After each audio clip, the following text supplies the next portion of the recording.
Also damals war das so, zu DDR-Zeiten, man kann noch nicht sagen, dass das immer gleich war. Also als ich hier anfing, 83, empfand ich das als sehr verknöchert und war erst ein bisschen erschrocken. Das hat sich dann so im Laufe der Jahre geändert. Und es war natürlich für mich wahnsinnig interessant, an so einem Haus zu arbeiten, wo jeden Abend die Bude voll war und die Leute dabei waren und so weiter.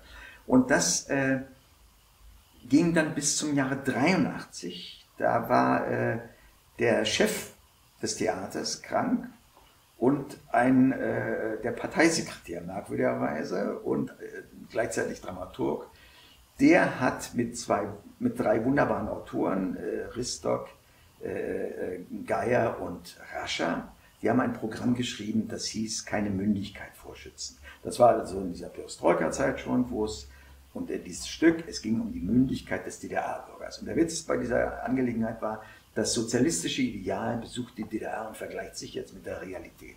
Kann natürlich nur in die Hose gehen, wenn man sich das so anguckt. Und wir hatten immer Zensoren. Die kamen aber meist zur Generalprobe oder irgendwie eine Voraufführung oder so, haben sich das angeguckt. Und dann gab es immer irgendwas zu bemängeln, das waren so Kleinigkeiten, das haben wir dann geändert und fertig. Bei diesem Programm war das so, dass eigentlich dauernd Leute auf der Matte standen, die haben aber nur mit den Genossen geredet. Also ich habe mitgespielt, durfte aber gar nicht mit dabei sein, das war dann ein kleines Grüppchen, die saßen dann da. Und das war ein Programm, wo wirklich unser Herzblut dran hing, weil mit einmal Dinge gesagt wurden, von denen wir meinten, dass man sie eben schon länger hätte sagen müssen, dann wäre die DDR gar nicht in diese prekäre Situation gekommen.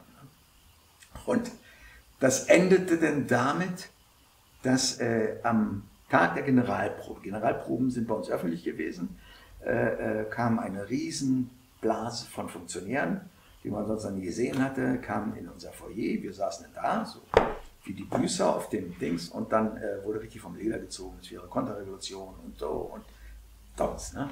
Und einer aus der Runde sagte, naja, dann stehen heute Abend 422 Leute im Grenzgebiet und werden diskutieren.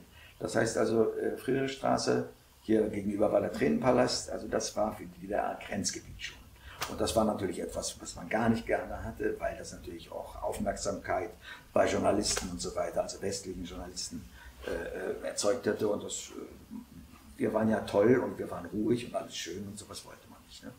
Dann hat man uns gestattet, diese Generalprobe zu machen. Und dann ist Schluss, wurde aber auch gleich gesagt.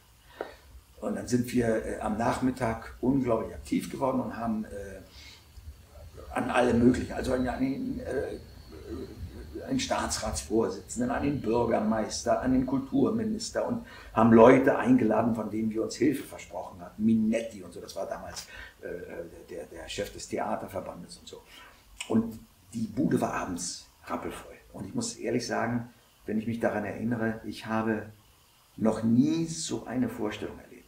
Also es wirkt eigentlich richtig geradezu, wenn man da, weil es ging uns mit einmal Sachen locker über die Lippen, die man, wenn man im Nachhinein so an die vergangenen Jahre dachte, die man hätte gar nicht sagen dürfen.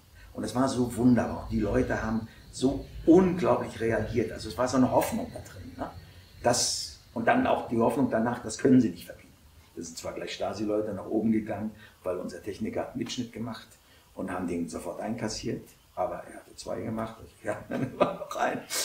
Lauter so eine Geschichte. Und wir haben gedacht, sie können es nicht verbieten, aber da waren wir ein bisschen sehr blauäugig und das war dann eben vorbei. Das war auch so, wir haben manchmal so Programme außerhalb gespielt, so als Privatleute. Und das durften wir. Und da waren dann auch in den Vorstellungen, wo immer das war, setzen sich Leute in die erste Reihe, nahmen einen Block raus, schlugen ihn auf, nahmen ihren Kugelschreiber und saßen dann da so unten. Wenn ihr Schweine irgendwas aus diesem Programm bringt oder so. Ne? Also richtig Druck aufbauen. Ja, aber das war, so wollen wir sagen, für uns an diesem kleinen Kabarett war das so der Anfang vom Ende da war es dann richtig sichtbar. Da wurde noch so ein kleines Programm dann danach gemacht, weil es musste ja nur was rein. Wir hatten ja einen Produktionsplan sozusagen. Ne? Und es fiel schon alles irgendwie auseinander. Das war zwar nicht schlecht, aber wir hatten alle so ein Zappen wegen dieser Angelegenheit. Dann in der Wendezeit haben wir versucht, das ganz schnell nochmal zu machen, aber es war sinnlos, weil die Entwicklung war sowas von rasant um uns herum, dass es nach 14 Tagen sinnlos war, dieses Programm nochmal hochzubringen, weil die Entwicklung an uns vorbeigerauscht war. Das heißt, an diesem Programm.